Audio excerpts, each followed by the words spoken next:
Boys and girls, welcome back to the Commercial Real Estate Starting from Scratch podcast with me, your host, John Kleisch, on episode number 32. If this is your first time tuning in, really appreciate you doing so. Would love to hear how you found the podcast. If you're wondering what we're doing here, it is a front row seat of me learning how to operate and buy and sell and rent out commercial buildings. You're going to see me do everything so far. We've done pretty much everything on here. So it's just watching me do this, and hopefully it's entertaining to you some way, shape, or form. And if not, that sucks really badly for me. But either way, guys, a lot to talk about. Oh my gosh, there's so many things and updates that are getting very, very exciting.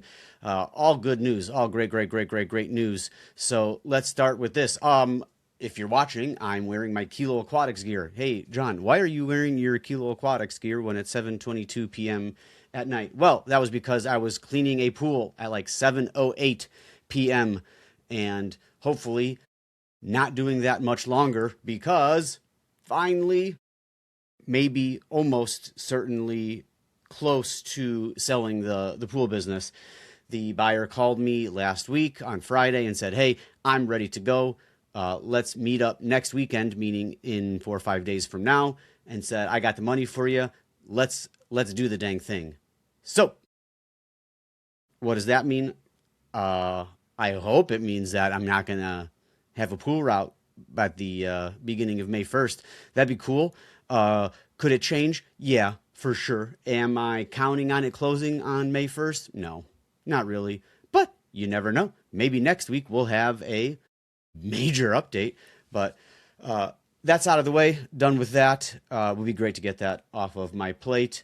Next up on the list, let's do this. Roof on Grand is getting done right now. I got videos of the roof getting torn off, and it's about halfway torn off so far. I'll be stopping by tomorrow morning to check on the guys, get some cool pictures, and let's see. Swamp coolers all getting done with at the same time too. I just put those two contractors together and said, hey, you guys figure it out. Keep me out of it. Just make sure that we're not having to redo any roofing to install these swamp coolers later on. They say they got it handled, and that makes my life awesome. So what else is next here? Let's do Grand. Cool. Why am I going back there outside of the roof? So checking on the roofers, obviously just talked about that. And next up on the list, I met two very qualified individuals that wanted to lease the big back spot on Grand, which is awesome because it was kind of, not getting many leads. It was kind of petering out, and that was a little disappointing. I was never worried about that place. I knew that it was going to be a perfect middle of the road shop for a lot of different people. So it was just like, I want to get going. I want to get a move on everything. Got two people lined up to go out there this morning. Met one and showed him around. I liked him. I would have rented to him. And then had another guy come right behind him. They showed up just as the other people were leaving. I absolutely love when that happens because it is no bullshit. They see you showing the place to people, and it definitely creates that little bit of want. Once he asked me, he goes, hey, were you showing the place to those guys? And I said, yes, I was. And you could definitely tell his tune changed on that, which was great. So love doing that. Love when that works out, especially when they see it happening. That's money in the bank. Do I think that made them want to rent the place? No, but it definitely helps. Definitely helps. And what I love about this gentleman and his business partner, they're not mechanics, which is awesome. They have a big-time construction business that they do light poles, cell phone towers. They install big electric charging station commercial hubs. They do crazy, weird stuff like that. Big-time construction. And they need a yard to have all of these big, long poles, trailers, trucks, and they want to be able to work on all of their trucks. And this spot is safe and secure. It's behind a $100 million dealership, shares the back wall, so it's very safe for all of their expensive equipment. And it's going to work out perfectly, so much so that they not only wanted the back spot, they wanted to lease a portion of my back lot as well, which is great for both of us because they're going to take up that space. I don't have to rent it out to a single bay tenant paying $1,000, $1,500 a month, which are a huge headache. So they're taking a good portion of that lot. And it even works out better because I still get to keep 3 extra outdoor bays that I could rent out to future tenants, or the guy there wants to expand as well. So that's like a triple banger. And on top of it all, once this lease gets signed, which is probably happening tomorrow, by the way, I'm going back there to meet him up at the property, talk about final stuff, and I'm bringing the lease with me. And he's on board. He was actually going to rent out a spot here that day. He had the paperwork in his email to sign. He saw this place on Facebook Marketplace and hit me up right away. So pretty cool how that works out. And I was asking him some questions about the shop that he was going to lease. He showed me some pictures, pretty nice spot, gave me an idea on where they wanted to land price-wise. And then plus, the major plus side to our area was that we had that huge lot. And I knew that was a huge benefit. It's like 10,000 square feet. Where else are you going to get a big, huge private lot like that with a 4,000 square foot shop? Crazy. So great setup for them. And I still will have a big, huge portion to rent, which is awesome. So let's do some math real quick here. 500, 1350, 1450, 50. We're going to be revenuing $15,100 the second this dude signs this lease. That's insane. That's a lot. Our expenses on this building are about 10 grand is what it's going to run us. Maybe a little bit more, but not much more than that. That might even be a stretch, actually. So that's not bad. And then there's probably conservatively another 2 to 3 grand that I could rent out on those bays, which is something I'm probably going to hold off on for a little bit because these guys are like really high and tight. And I don't want to have them walk into like a lot of different commotion. So I'm definitely would be interested in letting the current tenant there take on some more space for really cheap actually, because I just don't want to have a lot of riffraff here. I want to get these guys settled in, make them at home, because in the very beginning, it's pretty nervy for a tenant to get in because this place, it does need a lot of work. It's definitely rough around the edges. If you follow me on Instagram, you have seen the pictures. It wasn't like rotten, but it's just been well used for the last 20, 30 years without much done to the place. So they're walking into a spot that does need a lot of work. They're going to be spending a lot of money. The good thing is they're very capable because they are construction, so they can blow out walls, they can pull power, they can put lights up. They're even going to, this is what I love too, is they're going to clean up the parking lot, which is just formerly asphalt that has just been ground down into dust and rocks and dirt and potholes everywhere. It's really bad.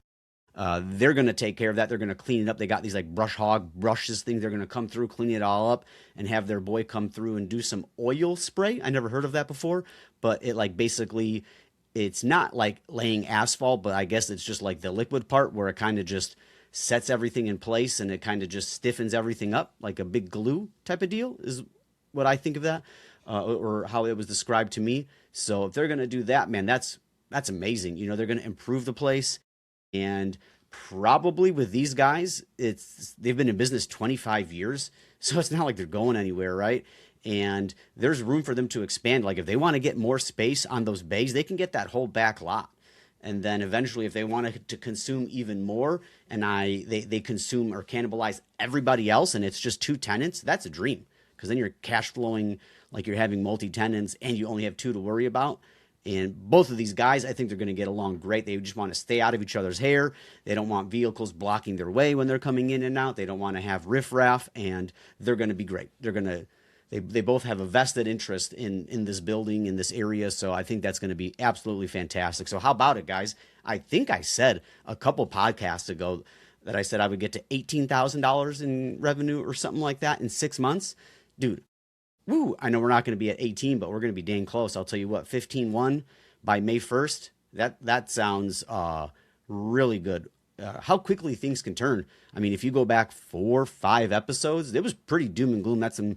We were dealing with the eviction and all this guy's junk and everything, and it was just like a nightmare to have, and you're not making money anymore. That was a lot. And then now, we're 2 months past eviction, not even. We're 6 weeks past eviction, and now we're a week away from cash flowing $15,100 or revenuing $15,100. That's awesome. I mean, that's going to pay for that roof in 3 months, and then we can go on and do the next portion of the roof. Boom, with that cash flow and just think, and then we're pretty much done after that. So, I mean, that would be just an incredible situation, and it looks like it's panning out. So, hopefully next week, guys, I have a fantastic update, and I can flash that lease, and we can celebrate some way, shape, or form. But that is pretty much, wow, I thought this podcast was going to be a long one. We're only 10 minutes deep. There must be some other things that I am forgetting to talk about here, because I thought this was going to be a long podcast. But yeah, no, I guess that's really pretty much it. Wow, that's a real quick one here, but maybe we're due for a quick one. It's late and I'm tired anyways. But that's a wrap. Huge week on that front. Getting everything wrapped up. Thunderbird, we're moving closer. Oh, I guess we do a little Thunderbird update. Yeah, we're still very much so entertaining the co-working space deal. That is becoming more and more attractive the longer that we look at it. My partner, John, he went and did a big deep dive on the numbers and looked at it. And from that perspective, it looks really good. Our broker's in constant communication with their broker on, they're basically revising their offer still. And they're kind of just feeding it to us in pieces, which I'm assuming is just because they're like a huge company. They have a lot going on, and those guys aren't known to move really fast, because now I think we've been in talks with them for about a month. And I'm not like itching for them to get that information out super fast, especially because we would have to get financing lined up first before that option even becomes really entertainable. So that's why I'm not like overly concerned about the time frame there. But overall, they're revising their offer. The terms are getting better, getting a lot more easy to swallow.